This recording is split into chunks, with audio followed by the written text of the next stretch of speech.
കർത്താവേ, നിന്റെ ഉന്നതമായ നാമത്തിന് സ്തോത്രം ചെയ്യുന്നു. കർത്താവേ, നിന്റെ വിശുദ്ധ പൗരോഹിത്യത്തെ മഹത്വപ്പെടുത്തണമേ. കർത്താവേ, സഭയിലുള്ള സാന്നിധ്യം പ്രകടമാക്കണമേ. 39 വർഷം ഞാൻ അർപ്പിച്ച കൃപാന്റെ യുഗതിയാൽ കൃപാസ്ഥാനത്താറെ ജീവനോടെ പ്രത്യക്ഷപ്പെട്ട പരിശുദ്ധ അമ്മയുടെ മാധ്യസ്ഥത്താൽ പിതാവിൻ്റെയും പുത്രൻ്റെയും പരിശുദ്ധാത്മാവിൻ്റെ നാമത്തിൽ ഞാൻ നിങ്ങളെ ആശീർവദിക്കുന്നു. കർത്താവേ, അങ്ങയുടെ മക്കളെ ഇന്ന് സഞ്ചരിക്കുന്ന ഓരോ വഴികളെയും നീ ആശീർവദിക്കണമേ.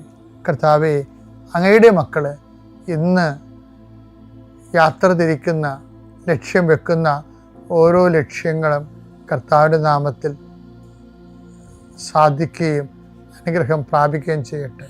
ഇന്നത്തെ ദിവസം സമർപ്പിച്ച് പ്രാർത്ഥിക്കുക. കണ്ടുമുട്ടാൻ പോകുന്ന വ്യക്തികളെ മനസ്സിൽ കാണുക, ചെയ്യാൻ പോകുന്ന കാര്യങ്ങളെ മനസ്സിൽ കാണുക.